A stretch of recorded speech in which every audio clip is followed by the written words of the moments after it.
আসসালামু আলাইকুম রহমতুল্লাহি ওয়া বারাকাতুহু। সুপ্রিয় দর্শক শ্রোতা, আইটিভি কর্তৃক আয়োজিত আজকের এই বিশেষ অনুষ্ঠান আপনাদের সকলকে জানাচ্ছি সুস্বাগতম। যে যেখানে আছেন ভালো থাকুন এই কামনা করি। শুরু করতে যাচ্ছি আজকের এই প্রোগ্রাম। আজকের বিষয়টি আমি নির্ধারণ করেছি রোগ ব্যাধি এবং বালা মুসিবত সম্পর্কে। কোরআন এবং হাদিসে যে বাণীগুলো রয়েছে আল্লাহ এবং তার রাসূলের, সেগুলো আপনাদের সামনে উপস্থাপন করা। আমি ইনশাআল্লাহ বেশ কয়েকটি কোরআনের আয়াত এ সম্পর্কে একত্রিত করেছি এবং এ সম্পর্কে রোগ ব্যাধি এবং বালা মুসিবত সম্পর্কে কয়েকটি হাদিস একত্রিত করেছি। এই বিষয়গুলো আপনাদের সামনে উপস্থাপন করার চেষ্টা করব ইনশাআল্লাহ। সুপ্রিয় দর্শক শ্রোতা, আসলে বর্তমান এই বিশ্বে আমরা এমন একটি পরিস্থিতিতে অতিবাহিত করতেছি যে বিষয়টি আসলে আমরা আমাদের লাইফ এবং আমাদের অতীতে যারা ছিল তারাও আমার মনে হয় এমনভাবে অতিক্রম করেনি। কারণ আমরা ইতিহাস থেকে যতটুকু জানতে পারি যে আল্লাহ সুবহানাহু ওয়া তাআলা, আল্লাহর পক্ষ থেকে যে সমস্ত বালা মুসিবত আসতো, গজব আসতো, রোগ ব্যাধি মহামারী আসতো, গোষ্ঠী ভিত্তিক, এলাকা ভিত্তিক। কিন্তু আজকের এই সময়ে আমরা যে অবস্থায় অতিক্রম করতেছি, যে সারা বিশ্বব্যাপী, বিশ্বের আমার মনে হয় না এমন কোনো প্রান্ত, এমন কোনো জায়গা আছে যে জায়গাতে আজকের এই রোগ ব্যাধি বা এই যে মুসিবত, এই যে মহামারী করোনা নামক ভাইরাস এর ছোঁয়া লাগেনি, এমন জায়গা খুব কমই আছে। যাই হোক, এই বালা মুসিবত সম্পর্কে, এই রোগ ব্যাধি সম্পর্কে কোরআন কি বলে, হাদিস কি বলে, আসুন আমরা তা জেনে নেই। এবং এই রোগ ব্যাধি বালা মুসিবত এগুলি আমাদের জন্য কতটুকু কল্যাণ বা কতটুকু অকল্যাণ, এই বিষয়গুলো কোরআন এবং হাদিসের আলোকে আসুন আমরা জানি ইনশাল্লাহ। আশা করি এই জানার মাধ্যমে আমাদের অনেক উপকার হবে। এই বিষয়ে আমি সংক্ষিপ্ত সময়ে আমি শুধুমাত্র আয়াতগুলো এবং হাদিসগুলো নিয়ে আসবো এবং এর অর্থটা, বাংলা অর্থটা আপনাদের খেদমতে পেশ করব। আমি প্রথমেই যে আয়াতটি নিয়ে আসবো মহাগ্রন্থ আল কোরআনের সূরা আনআম আয়াত নম্বর 17 এবং 18-তে আল্লাহ রাব্বুল আলামিন আসুন কি বলেন আমরা জেনে নিই। আউযু বিল্লাহি মিনাশ শাইতানির রাজীম। বিসমিল্লাহির রহমানির রহিম। وَإِن يَمْسَسْكَ اللَّهُ بِضُرٍّ فَلَا كَاشِفَ لَهُ إِلَّا هُوَ وَإِن يَمْسَسْكَ بِخَيْرٍ فَهُوَ عَلَى كُلِّ شَيْءٍ قَدِيرٌ وَهُوَ الْقَاهِرُ فَوْقَ عِبَادِهِ وَهُوَ الْحَكِيمُ الْخَبِيرُ। আর যদি আল্লাহ তোমাকে কোনো দুর্দশা অর্থাৎ রোগ ব্যাধি বিপদ আপদ দ্বারা স্পর্শ করেন, তবে তিনি ছাড়া তা দূরকারী কেউ নেই। আর যদি কোনো কল্যাণ দ্বারা স্পর্শ করেন, তবে তিনি তো সবকিছুর উপর ক্ষমতাবান, আর তিনি তার বান্দাদের উপর ক্ষমতাবান, আর তিনি প্রজ্ঞাময়, সবকিছু জানেন। এই সম্পর্কে আরেকটি আয়াত সূরা তাগাবুন আয়াত নম্বর 11। আসুন এখানে আল্লাহ রাব্বুল আলামিন কি বলেন জেনে নিন। আউযু বিল্লাহি মিনাশ শাইতানির রাজীম। মা আসাবা মিন মুসিবাতিন ইল্লা বিইذনিল্লাহ ومن يؤمن بالله الله يهدي قلبه والله بكل شيء عليم। অর্থ, আল্লাহর অনুমতি ছাড়া কোনো বিপদেই আপতিত হয় না, আর যে আল্লাহর প্রতি বিশ্বাস রাখে আল্লাহ তার অন্তরকে সৎ পথে পরিচালিত করেন। আল্লাহ প্রত্যেক বিষয়ে সর্বজ্ঞ। সুপ্রিয় দর্শক শ্রোতা, আল্লাহ সুবহানাহু ওয়া তাআলার পক্ষ থেকে এই রোগ ব্যাধি এসে থাকে এবং আল্লাহ ব্যতীত কোনো ডাক্তার রোগ থেকে নিরাময় দান করেন না।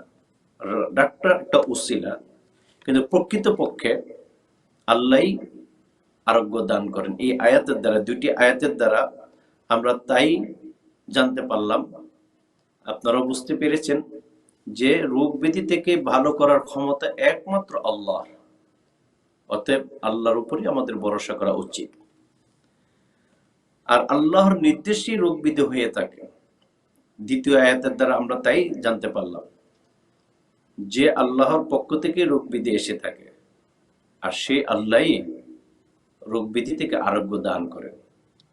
এখন আসুন আমরা আরেকটি আয়াত জেনে নিই, যেখানে আল্লাহ রাব্বুল আলামিন বলতেছেন যে আল্লাহ তাআলা প্রত্যেককে এই রোগ ব্যাধির মাধ্যমে, মুসিবতের মাধ্যমে আল্লাহর প্রিয় বান্দাদেরকে পরীক্ষা করে থাকেন।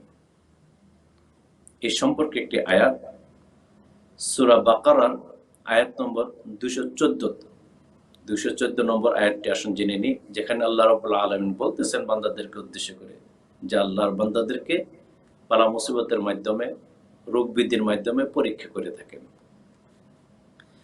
আউযু বিল্লাহি মিনাশ শাইতানির রাজীম।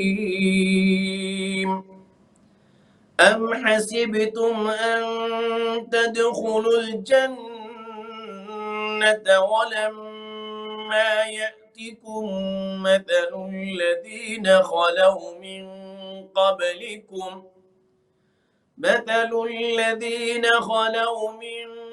قبلكم مستهم البأساء والضراء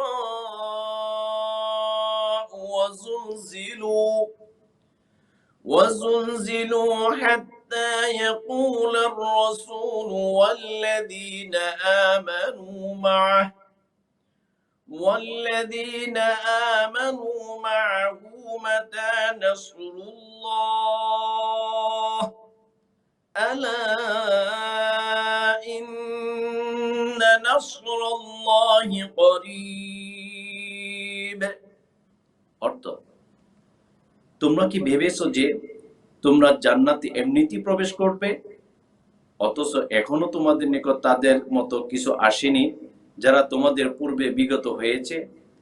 তাদের স্পর্শ হয়েছিল কষ্ট ও দুর্দশা এবং তারা কম্পিত হয়েছিল, এমনকি রাসূল ও তার সাথী মুমিনগণ বলেছিল, কখন আল্লাহর সাহায্য আসবে? জেনে রাখো, নিশ্চয়ই আল্লাহর সাহায্য অতি নিকটে। আসুন আমরা এখন জেনে নিই বালা মুসিবত দ্বারা আল্লাহ আমাদেরকে পরীক্ষা করেন এই সম্পর্কে আরেকটি আয়াত। আল্লাহ রাব্বুল আলামিন আরেকটি আয়াতে ইরশাদ করেন, وَلَنَبْلُوَنَّكُمْ بِشَيْءٍ مِّنَ الْخَوْفِ وَالْجُوعِ وَنَقْصٍ مِّنَ الْأَمْوَالِ وَالْأَنفُسِ وَالثَّمَرَاتِ وَبَشِّرِ الصَّابِرِينَ الذين إذا أصابتهم مصيبة قالوا إنا لله وإنا إليه راجعون।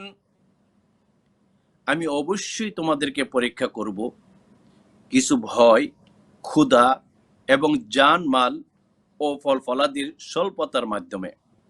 আর তুমি ধৈর্যশীলদের সুসংবাদ দাও, যারা তাদেরকে যখন বিপদে আক্রান্ত করে তখন বলে, নিশ্চয়ই আমরা আল্লাহর জন্য এবং নিশ্চয়ই আমরা তার দিকেই প্রত্যাবর্তনকারী। সূরা বাকারা আয়াত নম্বর 155 ও 156। সুপ্রিয় দর্শক শ্রোতা, এই দুটি আয়াতের দ্বারা আমরা কি জানতে পারলাম? একটু অনুধাবন করুন, তাহলে বুঝে আসবে যে আল্লাহ রাব্বুল আলামিন অবশ্যই পরীক্ষা করবেন। কি কি বিষয়? মিনাল খাউফি, ভয়, ওয়াল জুই, ক্ষুধা, ওয়ানাকসিম মিনাল আমওয়াল, এবং জানমাল, ওয়াল আনফুসি ওয়াস সামারাত, এবং ফল ফলাদির স্বল্পতার মাধ্যমে। আর কি বলতেছেন? ওয়াবাশশিরিস সাবিরিন, এই বিপদের সময়, এই মুসিবতের সময় যদি ধৈর্য ধারণ করতে পারে তাদের সম্পর্কে কি বলতেছেন আল্লাহ রাব্বুল আলামিন? ওয়াবাশশিরিস সাবিরিন, আর তুমি ধৈর্যশীলদের সুসংবাদ দাও। ধৈর্য ধারণকারীদেরকে আল্লাহ রাব্বুল আলামিন সুসংবাদ দেওয়ার জন্য বলা হচ্ছে, এবং তাদেরকে সুসংবাদ দিতে বলতেছেন কারা? যারা বলে আল্লাযীনা ইযা আসাবাতুহুম মুসিবা, যখন মুসিবত আসে, বিপদ আসে, যখন তারা বলে ইন্না লিল্লাহি ওয়া ইন্না ইলাইহি রাজিউন, নিশ্চয়ই আমরা আল্লাহর জন্য এবং নিশ্চয়ই আমরা তার দিকেই প্রত্যাবর্তনকারী। আমরা এই নিশ্চয়ই আল্লাহর জন্য, নিশ্চয়ই আমরা আল্লাহর জন্য এবং নিশ্চয়ই আমরা তার দিকে প্রত্যাবর্তনকারী। এই কথা যারা বলে, এই কথা যারা বলে এবং মনে প্রাণে বিশ্বাস করে যে আমরা আল্লাহর জন্য এবং আল্লাহর দিকে আমাদের প্রত্যাবর্তন করতে হবে, তাদের জন্য সুসংবাদ। কি সুসংবাদ? আল্লাহু আকবার। তাদের এই সুসংবাদে বলা হয়েছে, হাদিস শরীফে আসবে, আমি সামনে নিয়ে আসবো, তবুও বলতেছি যে তাদের জন্য উত্তম পুরস্কার রয়েছে। তাহলে আজকের এই বর্তমান বিশ্বে আমরা যে মুসিবতে আক্রান্ত হয়েছি, আমাদের দৃঢ় বিশ্বাস এই আয়াতের আলোকে আমরা বলতে পারি আমাদের জন্য অবশ্যই একটি মহা পুরস্কার রয়েছে। পুরস্কারটা হয়তো দুনিয়াতেও হইতে পারে, হয়তো বা আখিরাতেও হইতে পারে। যাই হোক, আমি বিস্তারিত আর বলতে যাচ্ছি না। আমি সামনে আরেকটি আয়াত আপনাদের কাছে পেশ করতেছি, যেটা বলা যে ভালো মন্দ উভয়টিই দ্বারা আল্লাহ আমাদেরকে পরীক্ষা করে থাকেন। আল্লাহ কোনো সময় মুসিবত দিয়েও পরীক্ষা করেন, আবার কোনো সময় অর্থাৎ ভালো দিয়েও পরীক্ষা করেন, মন্দ দিয়েও পরীক্ষা করেন। যেমন হযরত আইয়ুব আলাইহিস সালামকে ধন সম্পদ দিয়েও পরীক্ষা করেছিলেন, আবার ধন সম্পদ ছিনিয়ে নিয়ে রোগ ব্যাধি দিয়েও পরীক্ষা করেছিলেন। তো আল্লাহ সুবহানাহু ওয়া তাআলা আমাদেরকে এইভাবে পরীক্ষা করে থাকেন। এই সম্পর্কে ভালো মন্দ দিয়ে যে পরীক্ষা করেন, এই সম্পর্কে একটি কোরআনের আয়াত আসুন জেনে নেই, যে আয়াতটি এসেছে সূরা আম্বিয়া আয়াত নম্বর 34 এবং 35 নম্বরে। আউযু বিল্লাহি মিনাশ শাইতানির রাজীম। وما جعلنا لبشر من قبلك الخلد أفإن مت فهم الخالدون كل نفس ذائقة الموت ونبلوكم بالشر والخير فتنة وإلينا ترجعون। আর তোমার পূর্বে কোনো মানুষকে আমি স্থায়ী জীবন দান করিনি, সুতরাং তোমার মৃত্যু হলে তারা কি অনন্ত জীবন সম্পন্ন হয়ে থাকবে? প্রতিটি প্রাণ মৃত্যুর স্বাদ গ্রহণ করবে, আর ভালো এবং মন্দ দ্বারা আমি তোমাদেরকে পরীক্ষা করে থাকি, এবং আমার কাছেই তোমাদেরকে প্রত্যাবর্তন করতে হবে। সুপ্রিয় দর্শক শ্রোতা, এই আয়াতের দ্বারা আমরা বুঝতে পারলাম, কি জানতে পারলাম? যে এটাই তো জানতে পারলাম যে আমাদেরকে আল্লাহর এই যে মৃত্যু নামক যে স্বাদ, এটা প্রত্যেকেরই এই মৃত্যুর স্বাদ গ্রহণ করতে হবে।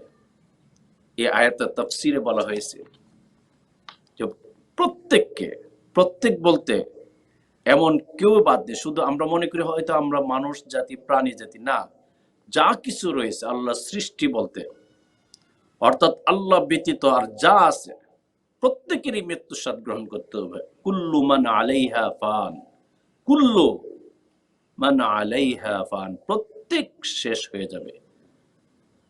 আমি বিস্তারিত বলতে পারতেছি না স্বল্প সময়ের কারণে, যে দেখেন আমি হাদিস এবং কোরআনের আয়াতগুলো আমি নিয়ে আসতে চাচ্ছি আপনাদের খেদমতে।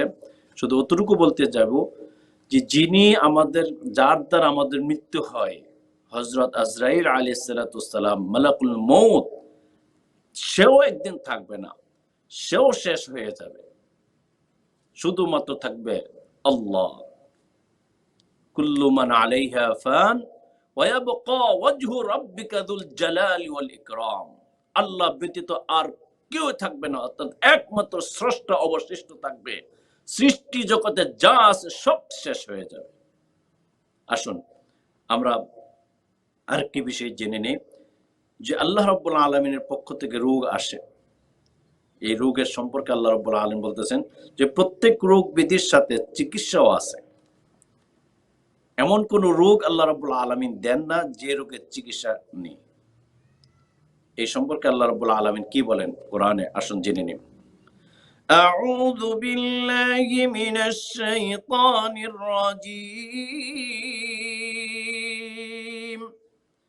ফাইন্না মা'আল উসরি ইউসরা, ইন্না মা'আল উসরি ইউসরা, فإذا فرغت فانصب وإلى ربك فارغب।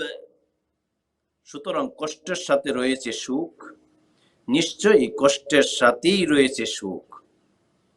অতএব যখন তুমি অবসর পাবে তখনই কঠোর ইবাদতে রত হও আর তোমার প্রভুর প্রতি আকৃষ্ট হও। সূরা ইনশিরাহ আয়াত নম্বর 5, 6, 7 এবং 8। এই আয়াতগুলি দ্বারা আমরা কি জানতে পারলাম? অবশ্যই এই রোগের চিকিৎসা আল্লাহ রাব্বুল আলামিন দিয়ে রেখেছেন। এই রোগ ব্যাধি হইলে, এই বালা মুসিবত আসলে আমরা যেন আল্লাহর সাথেই থাকি, আল্লাহর পথেই থাকি, আল্লাহর ইবাদতের জন্য আমরা রত থাকি, বেশি বেশি আল্লাহর ইবাদত যেন আমরা করি। এই বর্তমান বালা মুসিবতে, এই বর্তমান এই করোনা ভাইরাস আক্রান্ত সারা বিশ্ব আক্রান্ত হয়েছে। এই মুসিবতে আমরা, আমাদের উচিত, আমরা মুমিন যারা, বিশেষ করে মুসলিম যারা, আমরা বেশি বেশি আল্লাহর ইবাদত বন্দেগীর মধ্যে আমাদের সময়টা কাটানো। যাই হোক, আসুন আমরা কয়েকটি হাদিস এই সম্পর্কে আমরা জেনে নেই। রোগ ব্যাধি সম্পর্কে কয়েকটি হাদিস। রোগ ব্যাধি সম্পর্কে আল্লাহ রাব্বুল আলামিন, আল্লাহ রাসূল সাল্লাল্লাহু আলাইহি ওয়াসাল্লাম ইরশাদ করেন যে রোগ ব্যাধির মাধ্যমে আল্লাহ রাব্বুল আলামিন গুনাহ ক্ষমা করেন। এই বিষয়ে একটি হাদিস। عن أبي هريرة رضي الله تعالى عنه عن النبي صلى الله عليه وسلم قال ما يصيب المسلم من نصب ولا وصب ولا هم ولا حزن ولا أذى ولا غم حتى الشوكة يشاكها إلا كفر الله بها من خطاياه। হযরত আবু হুরায়রা রাদিয়াল্লাহু তাআলা আনহু থেকে বর্ণিত, নবী করিম সাল্লাল্লাহু আলাইহি ওয়াসাল্লাম ইরশাদ করেন, মুসলমানের উপর যে সকল যাতনা, রোগ ব্যাধি, উদ্বেগ, উৎকণ্ঠা, দুশ্চিন্তা, কষ্ট ও পেরেশানি আপতিত হয়, এমনকি যে কাঁটা তার দেহে বিদ্ধ হয়, এই সবের দ্বারা আল্লাহ তার গুনাহসমূহ ক্ষমা করে দেন।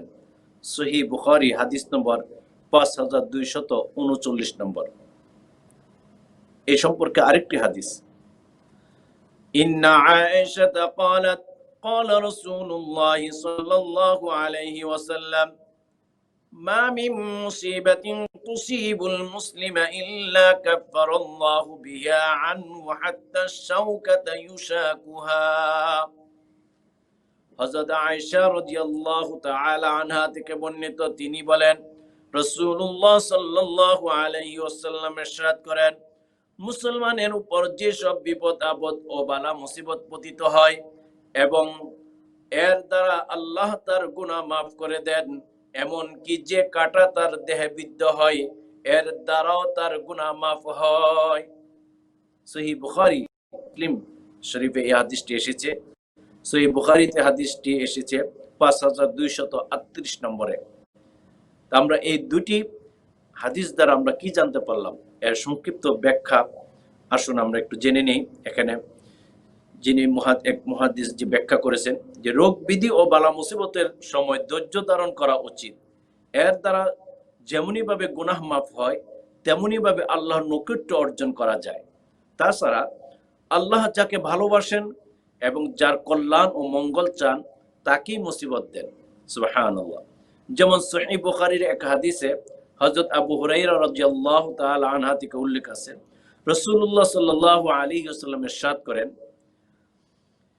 আল্লাহ তাআলা কারো কল্যাণ চাইলে তাকেই মুসিবতে লিপ্ত করেন। সহিহ বুখারী হাদিস নম্বর 5242 নম্বর। এই হাদিস দ্বারা আমরা কি বুঝতে পারলাম? আমরা যারা রোগাক্রান্ত বালা মুসিবতে আজকে আক্রান্ত হয়েছি, আমাদের নারাজ হওয়ার কোনো কারণ নেই, পেরেশান হওয়ার কোনো কারণ নেই, চিন্তার কোনো কারণ নেই। আল্লাহ সুবহানাহু ওয়া তাআলা অবশ্যই আমাদের কোনো কল্যাণ আমাদের ভাগ্যে নিহিত রেখেছেন। হয়তো আমরা বুঝতে পারতেছি না, হয়তো এই জগতে আর না ইহ জগতে অথবা পরজগতে। এক জায়গাতে আমরা পাবোই, বরং আমি মনে করি আমরা পরজগতে পাইলে আমাদের জন্য ভালো। ইহ জগৎ তো ক্ষণস্থায়ী, এই জগৎটা তো ক্ষণস্থায়ী, এই আছে এই নেই। কিন্তু আমরা স্থায়ী যে জগৎ, সেই জগতে আমাদের কল্যাণই হবে, আমাদের জন্য সবচেয়ে ভালো। যাই হোক, এই বিষয়ে আরেকটি হাদিস যে এই বিপদ আপদের দ্বারা আল্লাহ রাব্বুল আলামিন মুমিনের মর্যাদা বৃদ্ধি করেন, এই সম্পর্কে একটি হাদিস। আনা আয়েশা রাদিয়াল্লাহু তাআলা আনহা قالت قال رسول الله صلى الله عليه وسلم ما يصيب المؤمن من شوكة فما فوقها إلا رفعه الله بها درجة أو حط عنه بها خطيئة। হযরত আয়েশা রাদিয়াল্লাহু তাআলা আনহা থেকে বর্ণিত, তিনি বলেন রাসূলুল্লাহ সাল্লাল্লাহু আলাইহি ওয়াসাল্লাম ইরশাদ করেন, কোন ঈমানদার ব্যক্তির শরীরের একটি কাঁটার আঘাত কিংবা তার চেয়ে অধিক কোনো আঘাত লাগলে আল্লাহ তাআলা তার একটি মাকাম বুলন্দ করে দেন কিংবা তার একটি গুনাহ ক্ষমা করে দেন। সহিহ মুসলিম শরীফে কিতাবুল বিররিতে এই হাদিসটি এসেছে, হাদিস নম্বর 6328 নম্বর। এরকম ভাবে বিপদ আপদ গুনাহের কাফারা হিসাবে আল্লাহ রাসূল সাল্লাল্লাহু আলাইহি সাল্লাম বলেছেন যে বিপদ আপদ গুনাহের কাফারা স্বরূপ। এই সম্পর্কে একটি হাদিস। আন আয়েশা রাদিয়াল্লাহু তাআলা আনহা আন্না রাসূলুল্লাহ সাল্লাল্লাহু আলাইহি ওয়াসাল্লাম قال ما من مصيبة يصاب بها المسلم إلا كفر بها عنه حتى الشوكة يشاكها। হযরত আয়েশা রাদিয়াল্লাহু তাআলা আনহা থেকে বর্ণিত, রাসূলুল্লাহ সাল্লাল্লাহু আলাইহি ওয়াসাল্লাম ইরশাদ করেন, মুসলমানের উপর কোন মুসিবত আপতিত হলে তার বিনিময়ে তার গুনাহের কাফারা হয়ে যায়, এমন কি ক্ষুদ্র কোনো কাঁটা বিঁধলেও। সহিহ মুসলিম কিতাবুল বিররি হাদিস নম্বর 6331। এরকম ভাবে বিপদ আসলে সওয়াব হয়, নেকি হয়, এই সম্পর্কে আরেকটি হাদিস। عن عائشة رضي الله تعالى عنها قالت سمعت رسول الله صلى الله عليه وسلم يقال ما من شيء يصيب المؤمن حتى الشوكة تصيبه إلا كتب الله له بها حسنة أو حط عنه بها خطيئة। হযরত আয়েশা রাদিয়াল্লাহু তাআলা আনহা থেকে বর্ণিত, তিনি বলেন, আমি রাসূলুল্লাহ সাল্লাল্লাহু আলাইহি ওয়াসাল্লাম থেকে বলতে শুনেছি যে মুমিন ব্যক্তির উপর কোনো মুসিবত আসলে, এমন কি তার শরীরে কোনো কাঁটা বিদ্ধ হলেও তার বিনিময়ে তাকে একটি সওয়াব দেওয়া হয় কিংবা তার একটি গুনাহ ক্ষমা করে দেওয়া হয়। সহিহ মুসলিম শরীফ কিতাবুল বিররি হাদিস নম্বর 6333। আল্লাহ যার কল্যাণ চান তাকেই মুসিবত দান করেন, এই সম্পর্কে একটি হাদিস।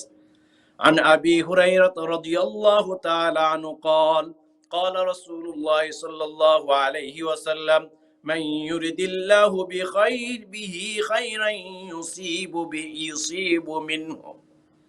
হযরত আবু হুরায়রা রাদিয়াল্লাহু তাআলা আনহু থেকে বর্ণিত, তিনি বলেন রাসূলুল্লাহ সাল্লাল্লাহু আলাইহি ওয়াসাল্লাম ইরশাদ করেছেন, আল্লাহ তাআলা কারো কল্যাণ চাইলে তাকে মুসিবতে লিপ্ত করেন।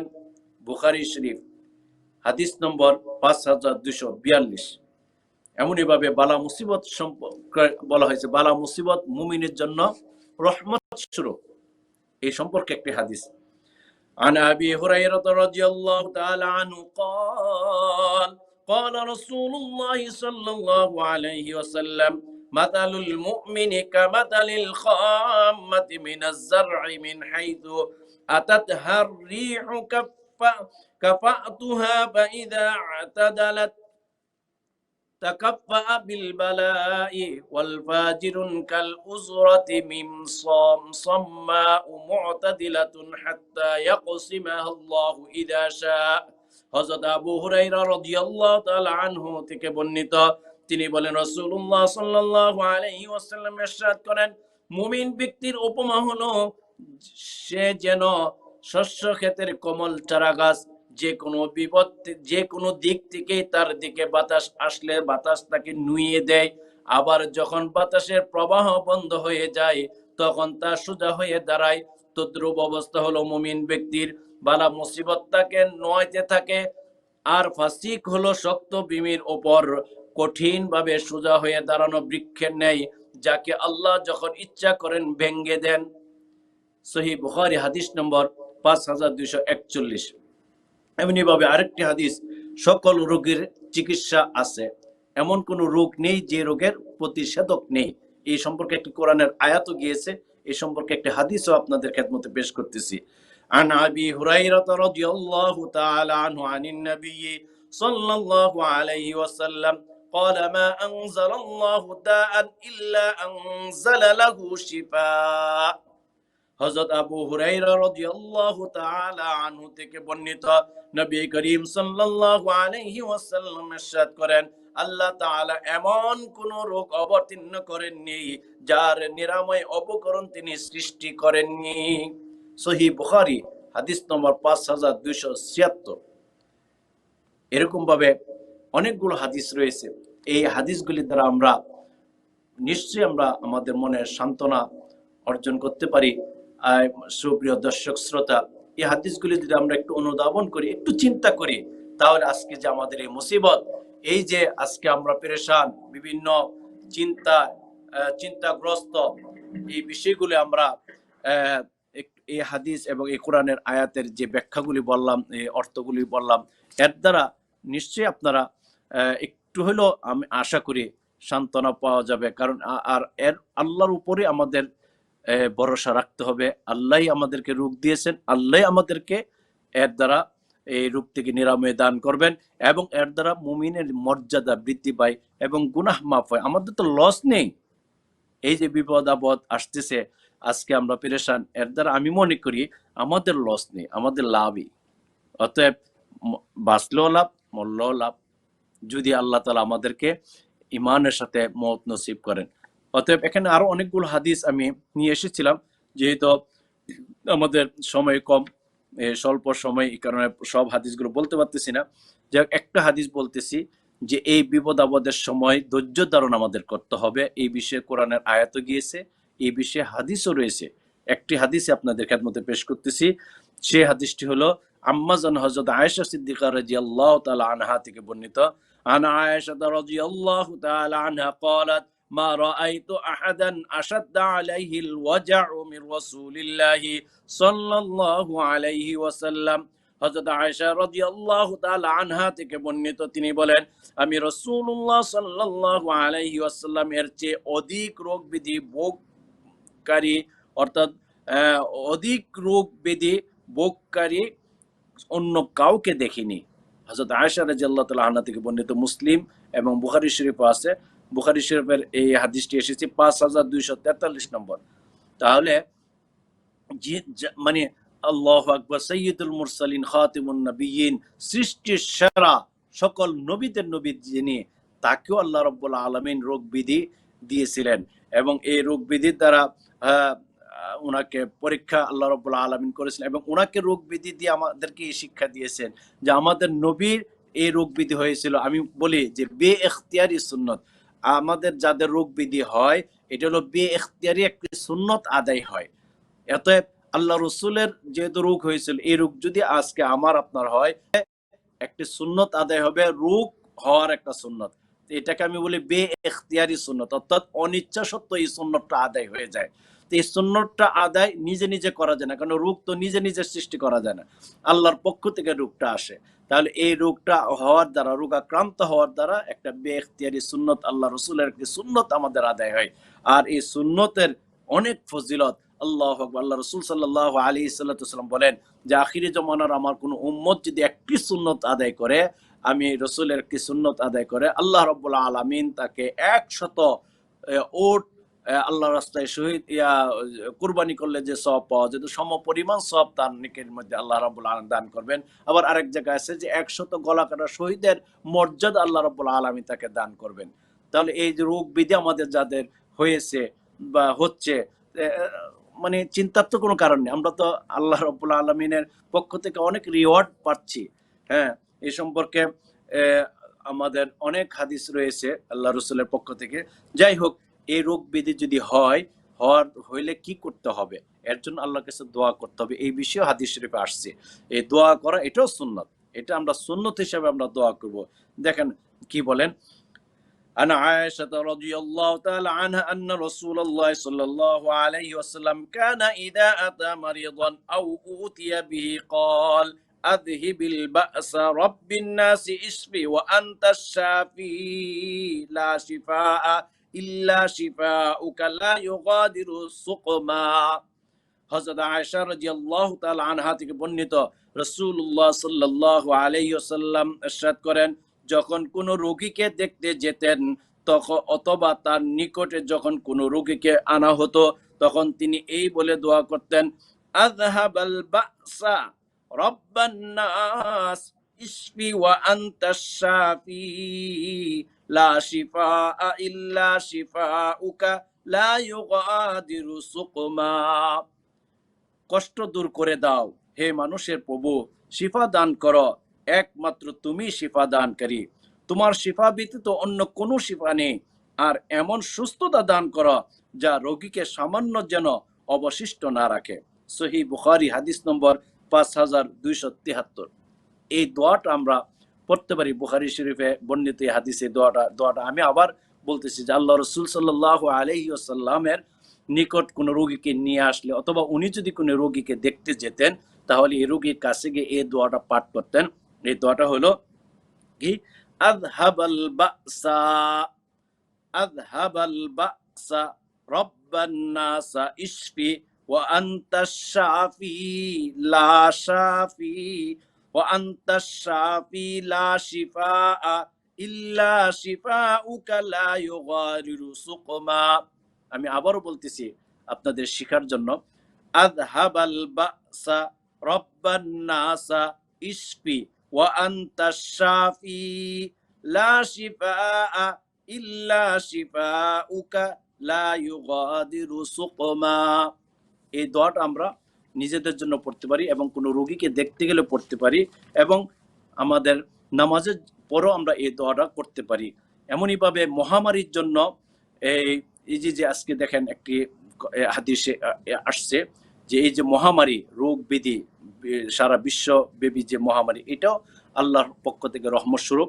যাই হোক, এখানে অনেকগুলো হাদিস আমি নিয়ে এসেছিলাম, আমাদের সময় শেষ হয়ে গিয়েছে, এই কারণে আর আমি যাচ্ছি না। মহতারা সুপ্রিয় দর্শক শ্রোতা, আমরা এই দোয়াগুলি পড়ব এবং আল্লাহর কাছে প্রার্থনা করব এবং ধৈর্য ধারণ করব এই কোরআন এবং হাদিসের আয়াতের আলোকে। আজকে এই এতগুলো আয়াত এবং এতগুলো হাদিস আপনাদের খেদমতে পেশ করার মাধ্যমে আমি এটাই বলবো যে আমরা যেন চরমভাবে ধৈর্য ধারণ করি এবং আল্লাহ রাব্বুল আলামিনের কাছে দোয়া করি। আল্লাহ রাব্বুল আলামিন আমাদের প্রত্যেককে এই বালা মুসিবতের সময় ধৈর্য ধারণ করার তৌফিক দান করুক এবং আল্লাহর কাছে বেশি বেশি দোয়া করার তৌফিক দান করুক। এই প্রার্থনা রেখে, এই আবেদন রেখে আপনাদের খেদমত থেকে বিদায় নিচ্ছি। আল্লাহ হাফিজ। আসসালামু আলাইকুম ওয়া রাহমাতুল্লাহি ওয়া বারাকাতুহু। ITV, Call of Peace, Save Humanity.